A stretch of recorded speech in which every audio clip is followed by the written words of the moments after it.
Welcome to the Wired to Hunt Foundation's podcast, your guide to the fundamentals of better deer hunting.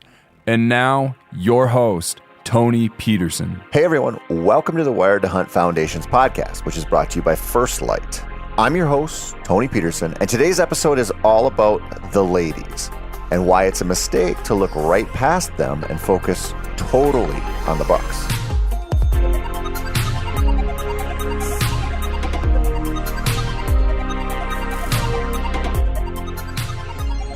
They don't get any credit, and it's a shame. You know, does make up a big part of the deer herd, and they are directly responsible for raising future generations of whitetails. And they're delicious, and often just as challenging to kill as their male counterparts. But they don't have antlers. Well, I guess like 1 in 8,000 of them do, but for the most part, a doe is a doe is a doe is a doe. But that's not really true. And it varies quite a bit from hunter to hunter on how easy it is to not only get around them, but kill them. I personally love does. I love them so much, I'm going to talk about them for the next 2 weeks. And even if you're the biggest antler fetish hunter out there who cares only about big racks on the wall, you should give it a listen, because learning about how to hunt does can help you hunt the bucks better.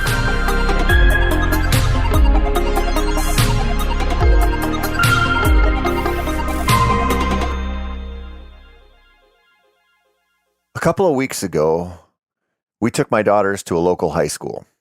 By the time we got there, the parking lot was full of cars. Kids of all ages could be seen walking through the cold Minnesota morning to the front doors. Most of them were wearing jerseys. Inside, the activity increased. There were players and coaches and parents and grandparents all over in the hallways, and the distant sound of cheering and ref whistles filled the air. Our girls had 3 games on the schedule in a matter of just 4 hours. To top it off, this nasty flu that is going around, or COVID-22 or whatever the hell it is, had knocked their team back from 9 players to 7. And one of those remaining girls, she was fading pretty fast, so we could safely call it about 6.5 players. And the first game was a decent one, with my girls' team taking an early lead and keeping it throughout both periods. They won with 24 points, which is about average for 5th grade girls. Now, of those 24, one of my daughters scored 20. She was pretty proud of herself, and so were we. Now, the second game looked to be a little bit more of a challenge, but our girls started out strong and they pulled out to a 10-0 lead. Now, overcoming a 5-bucket deficit in that age group is not very easy, but the opposing team managed to do it. Now, they even got a little help from my non-20-point scoring daughter, who in a moment of not so great basketball awareness, shot into the wrong hoop. It was the first basket she made all day, and it ended up counting for the opposing team. It also tied the whole game up and sent us into overtime. So, not ideal. We won thanks to a free throw from my daughter, who did not graciously provide her opponents with an extra 2 points. So that was good.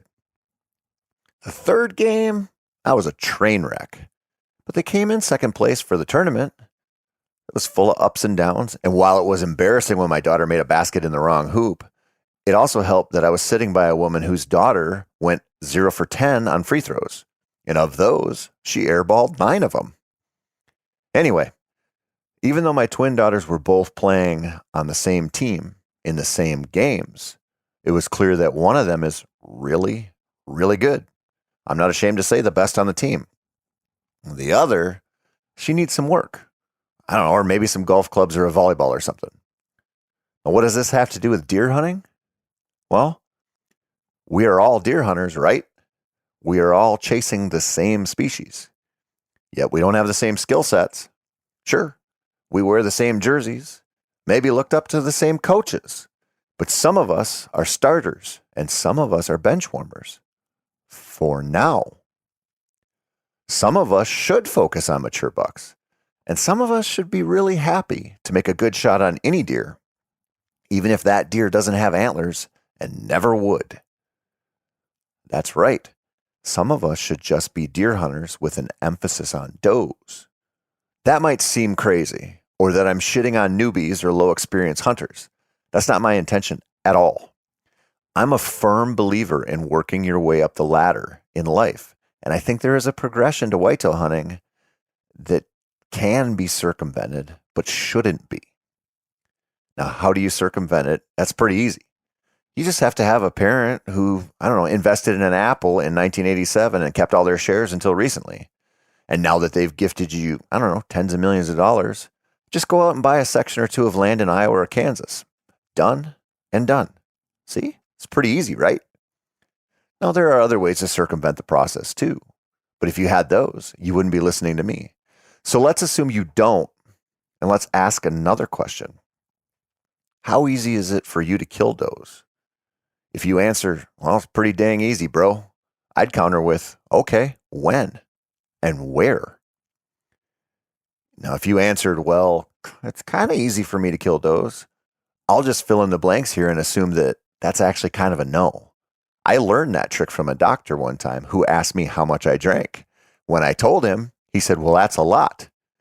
And I said, I don't know, man, I think that seems pretty reasonable. And he said, well, we double the amount you tell us because everyone lies to us. And I was like, how dare you call out the exact behavior I literally just did and make me sound like your run-of-the-mill lying idiot, which I just was. The audacity of some folks. Killing does seems easy because you know what? About what I said earlier. They don't have antlers, so a doe is a doe is a doe. The 1.5-year-old doe, she gets lumped in with the old horsehead doe that is gray in the face, snorts at you when you even think about hunting, and has put 2 fawns on the ground and guided them to young adulthood every spring for a decade. Would we do the same thing with bucks? I mean, would you say a Forky is the same as a 150-incher? No, because that would be dumb. As dumb as lying to your doctor about a really unhealthy addiction that you have. We would say, well, hell no. Those 2 deer have nothing in common. That Forky, he's just young and dumb, and he has maybe his whole life ahead of him if somebody doesn't shoot him. He's no real challenge for a quote-unquote real hunter. But the 150, well, let me tell you something. That deer isn't even really a deer. He's a wizard of the animal world that can wave his little magic wand and disappear in a wisp of smoke. He can sense your presence through his 6th sense and feel the vibration of your heart beating through your first light vest from a half a mile away. He's so nocturnal, he doesn't even remember what it's like to move in the daylight hours. If you spook him, well, son, you best target another buck because that deer has done packed his bags and moved to a whole new property. And now he's so cagey, he actually digs a hole and hides in it after covering himself up with leaves and other debris. All you'll see is an antler tip poking out of the leaf litter, if you see him at all, which you won't because he's practically invisible. Of course, this is all grade A level horseshit. A 5.5-year-old doe is probably pretty damn similar to a 5.5-year-old buck, at least when it comes to survival. The downside she has is that she's usually got little mouths to feed, and that might put her in a position to take more risks. The buck, he can and does just look after himself. So where am I going with this? If you want to be a better deer hunter, you have to get better at hunting deer. All of them. You will never be a great big buck hunter if you can't kill does on the same properties you're hunting those bucks. You will never be a really successful over-the-road buck hunter if you can't travel and shoot some adult does. Now, I know a lot of people might not believe this because we focus so hard on bucks, but let me share a couple stories of my life about does to kind of frame this up for you. Now, I mentioned this one particular old gal a few times, so I'll just keep it short. But I once co-owned a little property in the suburbs here. We put in a kill plot on that place, and an old long-nosed doe claimed it. She would rear up and swat at the other deer that came in, both bucks and does, and was generally a grade A deer version of a Biz Nacho. So I said, well, I think it's time to put her in the freezer. But she was on to that stand that we had over the plot. So to outsmart her, I put a ground blind in there as well. I figured she would never see me in the blind and never know for sure if I was in there until it was too late. Except when I did sit that blind and I did try to draw on her, she busted me instantly. I tried to kill that doe quite a few times and I failed every single time. For all I know, she's still out there knocking the lesser deer senseless with her ancient hooves. Or how about this? In 2017, I think it was, I had quite a bit of time to hunt in northern Wisconsin. I had a buck and a doe tag, and I thought, I just want to shoot both on public land.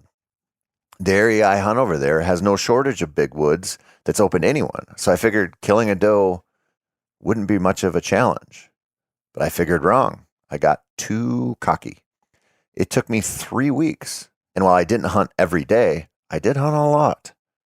I got busted by every single doe that came into range until we finally got some snow and I changed up my program to sit a spot I'd been curious about.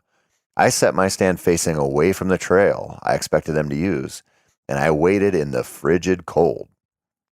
And about 15 minutes before shooting light was up, I heard the crunch, crunch, crunch of a deer coming up the trail. Since I had a buck tag and a doe tag and very low standards, and also quite a bit of PTSD from getting busted so much, I drew early, way early.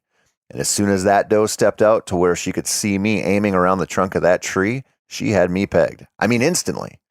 It reminded me of one of the only bobcats I've ever seen while hunting that walked out across a field, looked up at me, sat down, and then spooked. That kitty was 200 yards away and saw me instantly without even trying. And so did this doe. And the only mistake that she made was that enough of her chest was visible that I had a shot. And I got it off and I hit her well. But I'm pretty confident she would have been gone in a few seconds if I hadn't. It was a humbling 3 weeks of hunting, my friends. I've had other experiences with does that made me realize we should give them more credit too. A recent example is when I was sitting in Wisconsin on a property I own with one of my daughters back in October. Our blind, which I had set on a little kill plot before the season even opened, had been really kind of the hot spot. So we had hunted it a few times already. I still felt confident a deer would come in, and as the sun set, we saw a doe looking at us from the edge of the woods. She was laser focused on the blind, so we sat like statues. She took 2 steps out, stopped, and then she took 2 steps back. The wind was perfect. We hadn't moved. She hadn't seen us, she hadn't smelled us, and we hadn't made a sound. She just didn't like the vibes, I guess. And I thought she was leaving. So I slowly eased my binos up to my eyes, and I realized that she was standing in a patch of gray dogwood and aspens. She was still staring. She just made sure to do it from the cover. That's also when I saw 2 more does doing the same thing. It took 5 minutes, but the lead doe finally walked into the plot. And when she did, she sidestepped to try to get our wind. And she stopped, and she looked, and she stared some more. She didn't have any fawns with her, and neither did the other 2 does, but that didn't seem to matter at all. Now, the lead doe finally decided to feed in, which sent the all clear to the other 2, but I'm confident we wouldn't have gotten away with that in a tree stand. She'd have seen us. I'm also confident that any slight mistake on our part and the whole thing would have been over. Now, I rarely see bucks, even public land bucks, act that way. But I see old does act that cagey quite a bit. It's unfortunate, really, that we focus so heavily on bucks when the does can help us improve our game so much by teaching us about deer. Now, this might seem like a weird way to justify shooting more does, but it's not. I really think the lessons you can learn from trying to kill does are just as valuable as the lessons you can learn from trying to kill bucks. Now, the big difference here, and this is important, my friends, is you'll just get more opportunities with does. This is something I've harped on a lot, but most hunters just aren't closers. It's not really their fault, and I'll explain why, but let me give you something to chew on here. Think about the biggest buck you have ever gotten a shot at. Think about your hunting buddies, or your dad, or your uncles, or whoever is in your tight hunting circle. Think about the biggest buck they've ever got a shot at, because I'm sure they've told you the story. How did it go? Was it an easy double lung shot that ended with a short blood trail and a trip to the taxidermist? Maybe, but probably not. I hear a lot of the biggest buck of my life stories, and almost all of them involve the buck not riding in the back of the hunter's truck. They almost always involve a miss or a shot so poor that recovery never happened. Why? Well, there's a lot of reasons. Buck fever is the biggest one because we lose our minds on big bucks. We just do, whether we admit it or not, and a lot of us don't. Another factor, though, is that most of us just haven't developed into closers. We might have developed into pretty decent deer hunters over time, but that's just like phase 1 or 2. We still need years to get good at sealing the deal. This is not something you can shortcut. It takes close encounters that allow you the opportunity to stand exactly when you have to or draw at the perfect time. Then you have to pick a spot, aim, and execute. I know this sounds so simple in practice, but it's so hard in real life. It gets much, much harder when you only get the chance to flex your closer muscles once or twice a season, or maybe once or twice every couple of seasons. This happens to the most dedicated trophy hunters out there if they don't have easy places to hunt. They get into this space where it's big bucks or nothing, but they aren't even good at the things it takes to make a great shot on a deer. And they won't get there, at least not for a long, long, long time, without more experience. Now think about it this way. If you make it a goal to fill your freezer with mature does and you can get a buck tag or 3 doe tags in your state, now this is hypothetical, but bear with me, you should have a lot more opportunities to fill those doe tags. You still have a mature deer to fool that is in your red zone and fully committed to seeing another sunrise. You have to do everything right before the shot and after. Not only do you level up your pre-shot game, but your recovery game as well. And those are not small things in the development of a deer hunter. It's also a game changer to go out with more than one type of animal on the hit list. Now, I get that bucks and does are the same species, but you'll put yourself in predator mode a hell of a lot more if you're open to the possibility of shooting whatever comes down the trail and not just something that's worthy of the gram. I think this is one of the most important things about traveling to hunt, even though it probably sounds dumb. I always buy a doe tag if some state will sell me one, because sometimes I just need to go find deer before I can hunt bucks. I have way more fun knowing that I can shoot a doe, and it changes how I approach my scouting and my hang and hunt strategy. I actually think it makes me way better at home and way, way better when I'm on the road. And that's what I'm going to get into next week. Not why I think does are worthy adversaries to us as hunters, but how to kill them.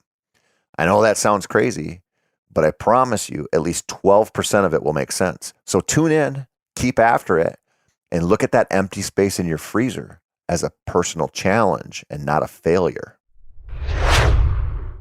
That's it for this week. Thank you so much for tuning in. I'm your host, Tony Peterson, and this has been the Wired to Hunt Foundations podcast, which is brought to you by First Light.